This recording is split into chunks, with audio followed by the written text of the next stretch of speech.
I'm Cody Stoots. Let's talk some Texans as they get their first win of the season against the Jacksonville Jaguars. How exactly did it go down? Well, the defense got going. DeMeco Ryans will explain what went right there. A few of the players explain their vantage point in the Andrew Beck game-changing kickoff return for a touchdown. Plus, Tank Dell gives us a story that makes you say, he said, what? From the podium. We'll get into all that, what it means for the Texans going forward. Would appreciate a subscription to the channel if you're not subscribed already. A thumbs up on the video if you enjoy it is also greatly appreciated. And check out Houston Football, where I do all my writing about the Houston Texans. The link to that is in the description to this video down below. DeMeco Ryans and this defense did not perform well against the Indianapolis Colts. And leading into the game against the Jacksonville Jaguars, DeMeco Ryans, I don't want to boil it down too simple, but basically he explained that if the defense executed, if everybody did their job, if they all executed their assignments, they'd be fine on the defensive front. They would take care of business. And you think about what didn't go right in those first couple of games of the season, and yeah, it felt like maybe guys were a bit too slow, just a step off, just maybe a few feet in the wrong direction. So, DeMeco Ryans, what'd you make of the execution of your team in this Jacksonville game, and how exactly did you get going on defense? It's easy when guys do their job, right? We have a chance. Well, as I told the guys last week, for the first 2 weeks, it was a lot of the Texans holding the Texans back, right? If we help ourselves just by doing what we're supposed to do, and there's still, look, a lot of things that we got to clean up. Hey, it's not there right now. We still got a lot of things to clean up, but we're heading in the right direction. We took a step as to what I want our team to look like and what I believe, right, winning football looks like. We took a step in the right direction this week. Now, I don't know that I totally bought in that it was just as simple as, hey, everybody just do your job, but that's basically what happened. They executed the defense really well. They were sure tacklers on the field. You didn't see guys busting through Texans defenders to get a whole bunch of extra yards. Cornerbacks, linebackers were in the vicinity of players in some of those short passes. I know that they didn't get very much from a negative play standpoint on the Jaguars. They didn't have any negative plays forced against the Colts the previous week, but they had Trevor Lawrence moving around. He was running around and running for his life on a couple of plays, out of the pocket, scrambling around, trying to scramble for some yards. The defense played much better. And again, it felt very simplistic. And I was going to say to myself, it can't be that easy. But if DeMeco Ryans said that's all it was, well, that's all it was. And then he tells you there, look, we performed well, but it was just better than last week. It wasn't to where we need to be or we want to be as a defense. I like that. One of the elements of that defense that was in action for the first time was Jimmy Ward. Jimmy Ward was fantastic. He was hitting. He was there in coverage. He looked like a guy that you had to pay attention to in this Texans back seven. That front four, you know where Will Anderson is. You find out where 51 is. Well, if you were Trevor Lawrence, if you were the Jacksonville Jaguars offense, you had to figure out where one was. Part of that execution was communication. DeMeco Ryans explained how that was better for the Texans and how that helped them get going on defense. Communication went really well. I think it starts with the Mike linebacker, and Henry did a really good job.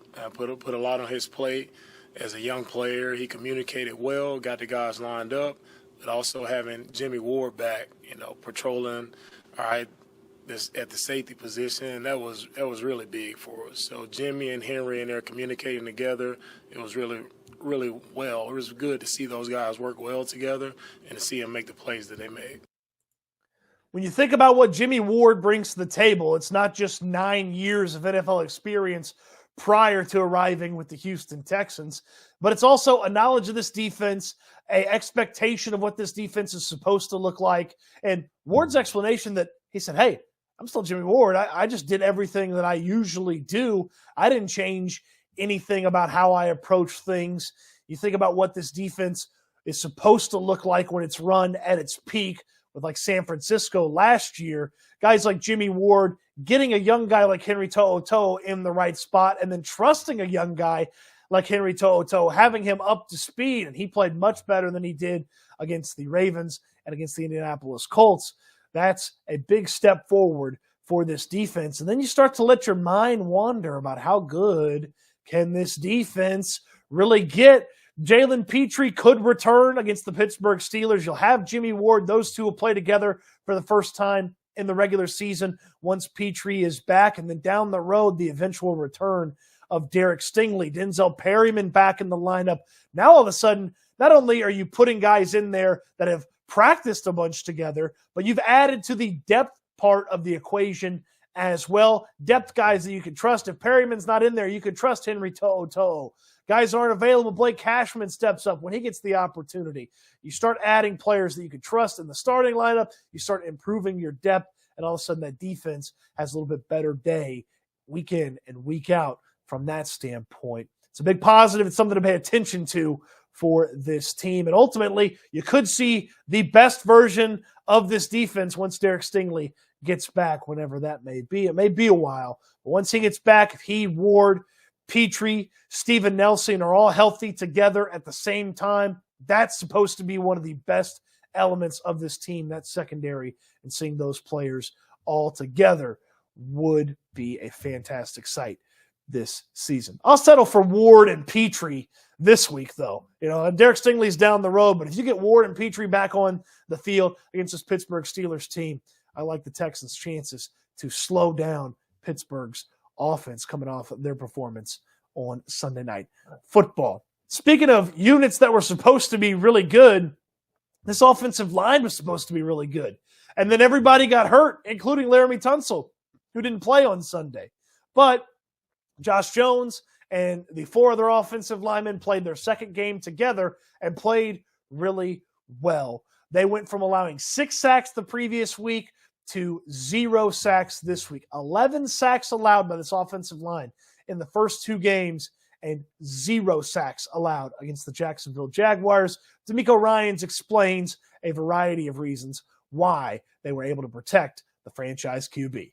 Protection, it was, again, this group effort from up front, all 5 offensive line, but it's also the tight ends, the backs, it's the quarterback. Everybody helps out in protection.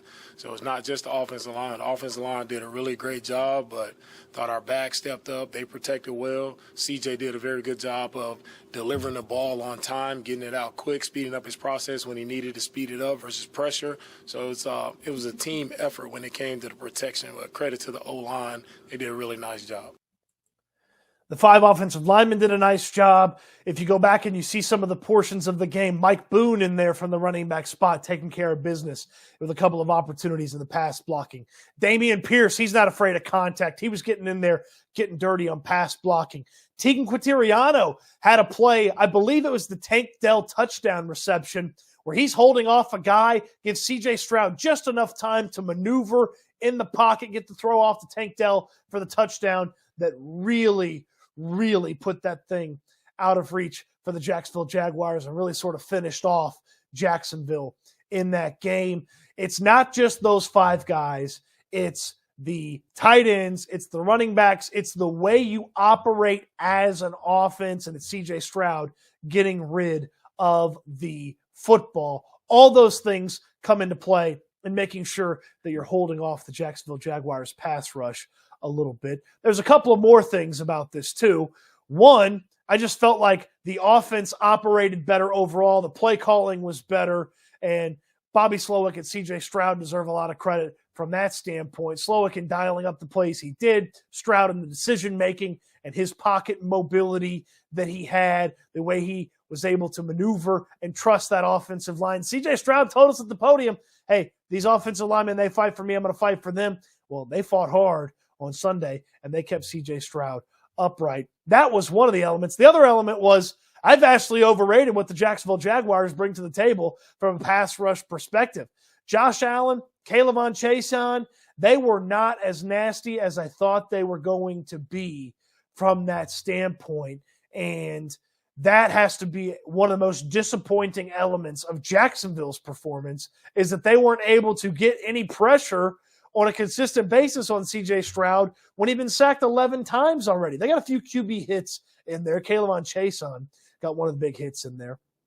but it wasn't consistent on C.J. Stroud. So really impressive job by the offense, the tight ends, the running back, and those 5 offensive linemen who were the villains in week 2. They were the heroes, and they won't be unsung heroes. We will sing their praises here on the channel. One final element of that pass rush, thank goodness the Jacksonville Jaguars made a huge draft mistake and decided to draft Travon Walker instead of Aiden Hutchinson.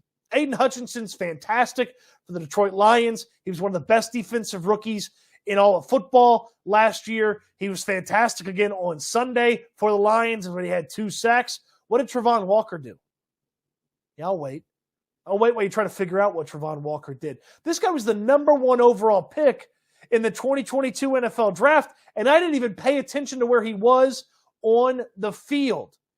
It was a bumbling idiot mistake by the Jacksonville Jaguars to take that guy over Aiden Hutchinson, and the Texans will benefit for years to come while the Jaguars suffer for years to come, taking the wrong guy at the top of the draft. The Jaguars got it going a little bit on offense there in the second half. They scored on their first 2 possessions in the second half. Now, it was just 10 points, but they got going a little bit. They had a little bit of momentum. They started to figure some things out. If you believe the rumor and innuendo, Doug Peterson, the Super Bowl winning head coach and offensive mastermind, he took over play calling in the second half. So Jacksonville looked like they had a little bit going there until Andrew Beck pulled off one of the most unexpected and remarkable plays in the history of the Houston Texans franchise. He tries to field the kickoff. It bounces off his chest. He muffs the kickoff. He picks it up, takes it to the house. He scores a touchdown. My goodness. It was just one of those plays that you can't believe what you're seeing while it's happening. When it was over, I asked myself, what did I just watch? And then I just started laughing because that's the type of stuff that happens to the Houston Texans, not for the Houston Texans. That's the type of stuff that happens to the Texans, but luck was on the Texans' side on this one, and so was some skill from Andrew Beck. He got it done. A couple of the players reacting to Andrew Beck's big play. Let's hear from one of the players on the field. What did Blake Cashman see when Andrew Beck was taking care of business on a game-changing play? I was stoked, and I've never seen a kickoff return like that. But I was actually on the ground because my blocking assignment, he had cut all the way over from the back side to the front side of the return. And so I hit him, and a bunch of bodies went down, and I was down by the numbers. And I just heard the crowd going nuts, and bodies flowing like to the far side of the field, like towards our sideline. I'm like, what is going on? Did Boom bounce it outside? Because it was supposed to be a return up more towards the left. And I get off the ground, I start running. I still don't know who has the ball. I just see a bunch of bodies running. And all of a sudden, here comes Beck, high-stepping, breaking tackles down the sideline. I'm like, no way. I'm like, how did he get the ball? And so I start running down there because I'm like, he's going to score. And I wanted to be there in the end zone to celebrate because that's such an awesome play. I mean, how many times have we seen a big-time play like that go against the Houston Texans? It was fantastic to see one finally go the Texans' way, and it came at a point where it really took the Jacksonville Jaguars out of rhythm, took them out of momentum. Because think about this. Jacksonville scores on their first 2 drives. If they come out there and get a stop on the Texans, they might be feeling themselves. They might have themselves back in this game. This is a team that in the playoffs last year pulled off an incredible comeback. They know what they're capable of doing. Instead, Andrew Beck, in what was almost a total bumble of a move, a total just disaster potential situation, he turns it into one of the biggest plays of the season. Yeah, it's going to be one of the biggest plays of the season. And he turns it into 6 points for the Houston Texans. From the sideline, hey, Tank Dell, you're a special teams guy. You've returned some kicks for scores in your football career. What'd you think of what Andrew Beck put together? I saw Beck backing up for the ball, so I'm like, what's going on? I saw Boone running up to the ball, and Beck was backing up. I'm like, something crazy about to happen. But then once Beck did grab the ball, at first I'm thinking because it was supposed to be a return to the left. So I'm thinking Beck just about to go straight and get down. He had something else in plan, man. Beck bounced the ball out, stiff on one person, jumped over another person, outran another person. I'm like, bro, where's this coming from? He had something else planned. Yeah, he did. He had 6 planned. That's what he had. That's what you got to do if you're Andrew Beck. How often is he going to kick off return? Pretty much never. And he takes care of business. So Tank Dell had me chuckling. But my goodness, Jimmy Ward, his reaction to Andrew Beck's return, it had me laughing. You'll laugh too. Listen to what Jimmy Ward had to say. Both of them kind of tried to catch the ball, then it rolled down his chest, and I was like, oh. And then he picked it up, and he broke the tackle. I was like, oh. And then he broke another tackle. I was like, oh. And then he broke another tackle. I was like, oh.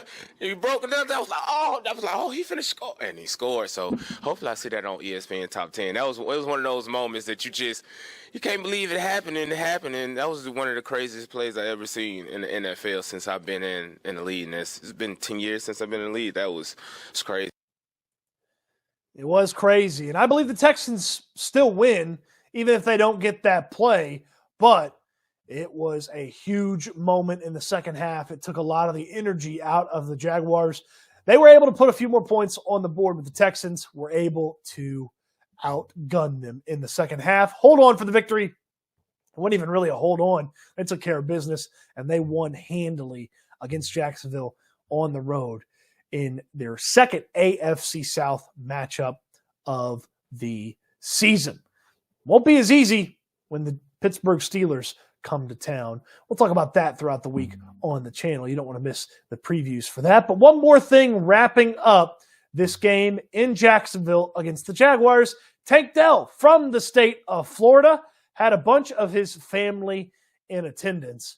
And what did his family, specifically his little brother, think of the performance? Tank Dell, and the story that he tells us drops our first. He said, what? At the podium of the season. Brother kind of made me mad though, because after the game, he was like, I came up to him, he was like, where's CJ at? I'm like, yo, you don't see me right here? He like, where's CJ and Will at? I'm like, I'm right here, yo. Like, what you doing? But nah, it was special. That man, like I told you before, man, he go on YouTube every day and search up my name and try to look up stuff that I don't even see. Like, he'll send me stuff to my phone off my mom's phone that I never seen. I'm like, yo, how are you finding all this? But, nah, it was good. Just having my family there, knowing they was there in the stands, and, you know, God provided me the opportunity to go out there and do what I did. So it was a special moment. In front of the little brother, big day. Didn't impress the little brother that much. He wanted to meet C.J. Stroud. He wanted to meet Will Anderson. But it's got to be cool that Tank Dell is his brother. And shout out to Tank Dell's brother. If you see this, send this to Tank Dell. Hopefully we show up in the Tank Dell searches here on the channel. Tank Dell's brother gets our first, he said, what? Of the season at the podium. That'll do it for the breakdown of what exactly the Texans had to say after their win. Turn the page to the Pittsburgh Steelers here pretty soon on the channel. Plenty of stuff still to talk about from the first win of the season. Don't forget to check out Houston Football, where I do all my writing about the Houston Texans. Each day after the game, I do something called Stroud's Significant 7, breaking down the 7 most important plays from C.J. Stroud's performance, plus other analysis coming out of the game. You don't want to miss it, and you won't miss it if you're subscribed to Houston Football. www.houfootball.com is where you can find it. Paid subscribers get everything on the channel. Just $7 a month gets you everything that the Houston Football website has to offer. Appreciate you watching the video. Would love a thumbs up on the video if you enjoyed it. Subscribe to the channel if you haven't already. And I can't wait till we talk Texans again soon.